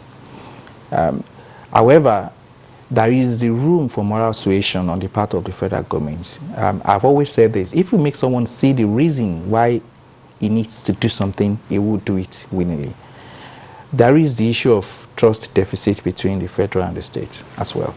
And also, trust is also unfortunately not built overnight. I think that it's easier to start with harmonizing tax administration, before going to harmonize taxes, because there will be a lot of noise around harmonizing taxes. Which ones should go? Assuming that the five of us here represent different agencies within the state. Whose taxes should be dropped? Whose should not be dropped? So harmonizing the taxes itself could be a very loud one. But the administration is very clear. A lot of countries around the world, you have just one agency that is responsible for collection. Exactly. Yeah. And does it require legislation to effect harmonization of taxes? Does it require legislation to do that? Because something has to go. Yes. Under a unitary system of government, would that be easier? Under unitary, it's easier. I mean, when we had the military regime and we had that miscellaneous taxes, it was clear, each time the military releases, everybody, falls around. I mean, until that list of approval levies was nullified a few years ago, it was law. Exactly. But then it shouldn't have been law in the first instance because it was a military creation. So during the military era, when the constitution was suspended, it was valid. Now, it may require a tweak to the constitution, and you know what that means if you need to tweak the constitution to accommodate this. So at best, in my view, it's you need to sell a product to the states to buy this. And to be honest, like he alluded to, it's not about the state tax chairman. It's first selling it to the governors to buy in and know that this is in the best interest of the state. And in fact, by not doing that, a lot of the states are missing out. Do you know what it means to have a unified software that a lot of the states are using? That will be increased efficiency of collection. So if you know that it's just, for example, one gateway to pay in Ondo State, for example, whether that's, let's say for assume you have not harmonized the taxes, or you have several taxes, let's say you have 8 different ones, road, windscreen, radio, and all of that. If there's just one gateway that you log on into, number one, it's already providing data for the state. Exactly. With data analytics, they can see where exactly am I getting the most of the income, and then they're able to track the usage of those funds. So administration is in the best interest of the state because then, there's a lot of transparency. People see what you are collecting, and, not many people can steal those monies. So we start with harmonization of the administration because that one is easy to accomplish, to be honest. FCT, IRS, FRS in the same city, it could have been cheaper for FRS to do collection because they've been in the business for long and they have the mechanism. After all, they collect VAT across the 30 states of the federation, right? And they have a way of allocating what belongs to each state from that collection. That is where we should focus on. And you know what? Big data. Technology is there to assist with this. But of course, as it is with technology, there will be upfront investments, but which will yield much greater returns over the years. But what is most important, in an association, you must have willing participants. And that is where we have struggled. When you consider the mutual suspicion and trust deficit that we have, in the nation. So I think that JTB is making progress, but not at the pace that we all would love it to be. And the only way we can have that is when the JTB have the buying of the state governors, because the governors control their states. Exactly. If the state chairman of the Inland Revenue Service sees the body language of the governor, that the governor is on this, each time he has a meeting with governor, the governor is asking what progress have you guys made in respect of the digitalization project at the JTB level, it makes it a mandate for each of those state revenue services to support what JTB is doing and to have common front. Because at the end of the day, when an investor, when a foreigner comes to this country, does not see Lagos State, does not see Ogun State, it just says, look, that country is just a plethora of taxes everywhere you go, and what is even most annoying to a lot of them is actually the administration. The rate, some of the rates are ridiculous. The police levy that hasn't been collected by FRS is 0.005. So sometimes it's not really about the rate, but it's the nuisance value of having to do separate compliance, separate filing for each of those states. If you have a multinational that's operating in this country and has branches in 7 different states, you don't want to imagine, sometimes they need an army of tax advisors, accountants, or even use an external consulting firm like ours to help them to be able to just comply with the rules around those taxes. And that isn't good for ease of business. No, it's not. It's not good for business. Another related issue to the ease of business is as follows. There are regulatory agencies. If you have dealings with those agencies, maybe you are a producer or you render service, you might refer to these as hidden taxes. You will be required to pay registration. You require our application fees, and then registration fees, renewal, and so on and so forth. Who controls this? Are they just arbitrary items like NAFDAC, for instance? All kinds of fees and levies that producers pay, whether if you are in the food and beverage business, you are in the drug manufacturing business, you have to register it, and so people will be flaunting their NAFDAC approved number. You pay for that number. And I'm saying it's not only NAFDAC, there are a number of other agencies. What is the experience of business persons in all of these hidden taxes? Okay, so the truth of the matter is that these agencies were set up to be revenue generating agencies. That's just the problem. I could remember some of our clients who come, they want to get ITF, Industrial Training Fund Certificate. They will charge them 1% of the total salaries and wages annually. Without it, you can't get the certificate. And that one will come, we want to get an SITF. They also have to charge them some money before they get an SITF. And that one will come, they want to get a BP or PENCOM. Of course, you have to show that you have complied in making sure that the pension of your staff, contributory pension, the insurance, group life insurance, everything is paid. So what government is doing is that government want to make almost every agency a revenue generating agency. That is just a summary of it. So it is difficult. Is that healthy? It's not healthy. That's what I'm saying. Because when we talk about investments, some investors, before they invest money, whether you're a local investor or a foreign investor, sometimes they hire some of us to do feasibility study. Say, I want to invest money into this country. Can you x-ray all the taxes, levies, regulatory framework? By the time we finish our work and hand over to them, some of them will withdraw. They won't invest again. And beyond the taxes and levies, you also have infrastructural deficit in the country, where you don't have steady power supply, a lot of money is going on diesel, the roads are bad, and all that. I feel beyond fighting that these taxes and levies should be reduced, government should also step up its game to put infrastructures in order. Because just as he said, there's a trust deficit. Some people may not be angry that they are paying so much, but they may say, we are not even seeing the effect of the taxes we are paying. We pay this, we pay that, we pay this, but we're not seeing it. You can't have a security problem and like it's US or UK there, 911 or 999, police will come to your door. You don't have steady power supply. So many companies have decided to close operation because they can't afford to continue to run diesel.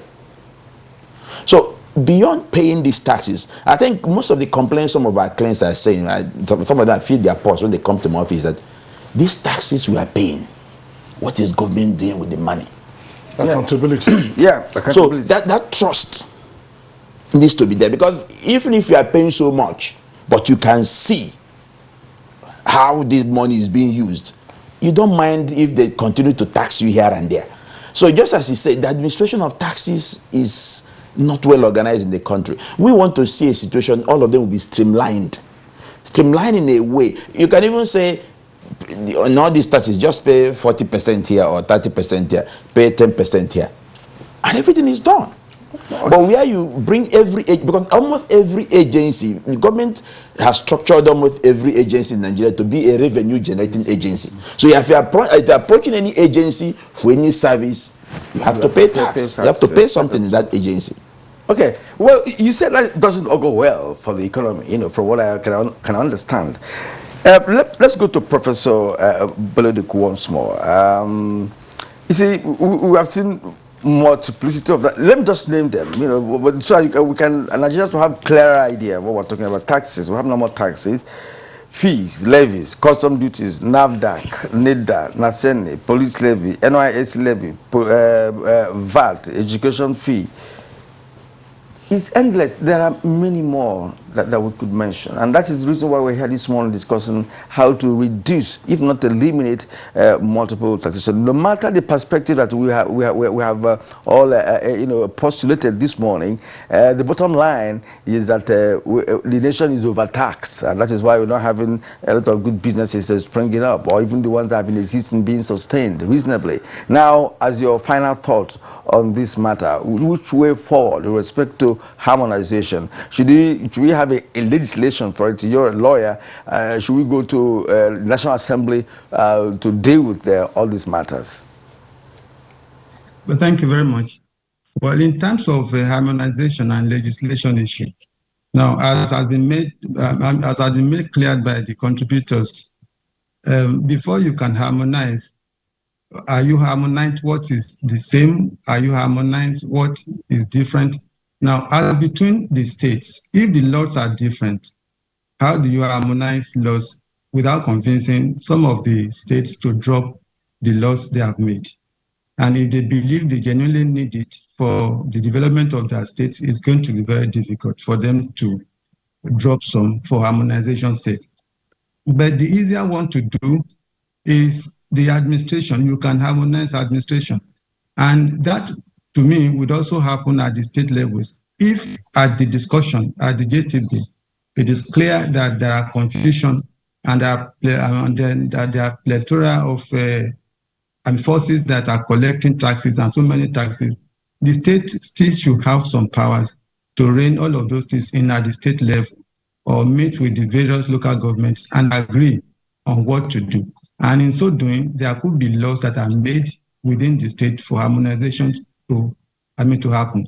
If that is achieved by the respective states through, this kind of discussion in the JTB, and then the governors are also given a buy-in, I think they can lead legislation to ensure that this is possible and that it will be done.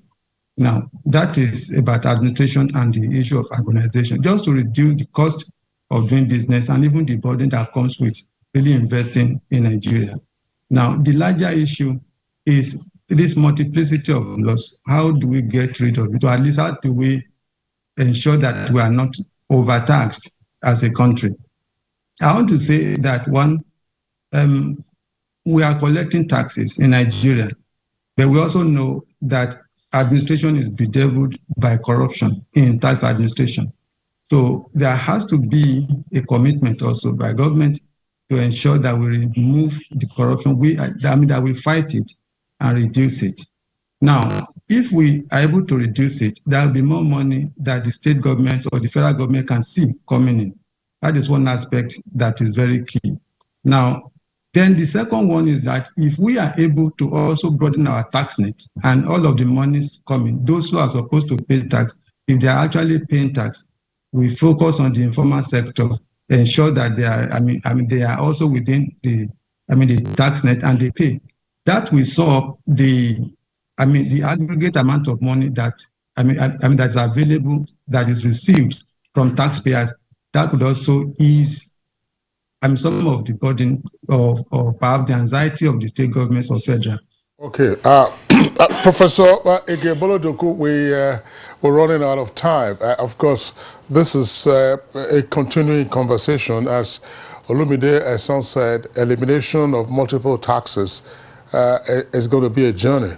The first steps to take on that journey will become clearer maybe in the coming weeks and coming months following a declaration by the new president, Bola Ahmed Tinubu, that they will look into that. I'm sure that a lot of thinking, a lot of interactions would take place in order for us to have a much more conducive environment for businesses and individuals to go about without the overhang of the multiplicity of taxes. On which note, we'd like to thank all our guests who've been with us this morning. From Lagos, via Zoom, we're joined by Professor Ige-Bolodoku, Dean, Faculty of Law, University of Lagos. Prof, thank you for being with us this morning.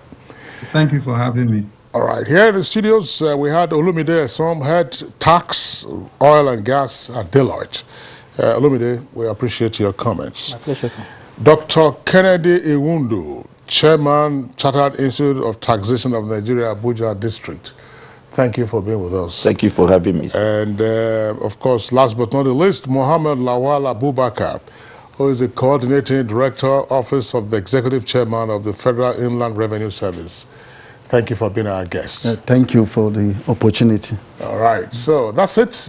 Before we go, let's go over to the world of sports. Samuel Chukwueze has been named the best African player in La Liga for the 2022-2023 season. Chukwueze registered 13 goals and provided 11 assists across all competitions for the Yellow Submarines during the campaign.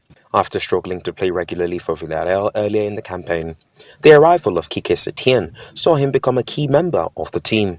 The 2022-2023 season was the 24-year-old's most productive season since his arrival at the Estadio de la Cerámica. Chukwueze linked up with the Yellow Submarine in 2019. He could leave the club this summer with the likes of Real Madrid and Aston Villa interested in his services. I feel so happy. It means I worked so hard this season to win it. But I think I want to thank my teammates for making it possible for me, because for them I think I will not make it. But I think I really need to appreciate them a lot for this. And I'm so happy. This is just the beginning of Samuel Chukwueze. In tennis, Novak Djokovic survived a quarter-final scare from Karen Khachanov to keep his bid for a record 23rd men's Grand Slam.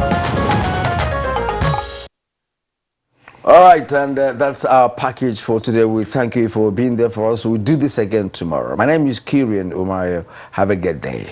Same time, 7 o'clock in the morning. Join us. I'm Kingsley Osabolo. Look after yourselves.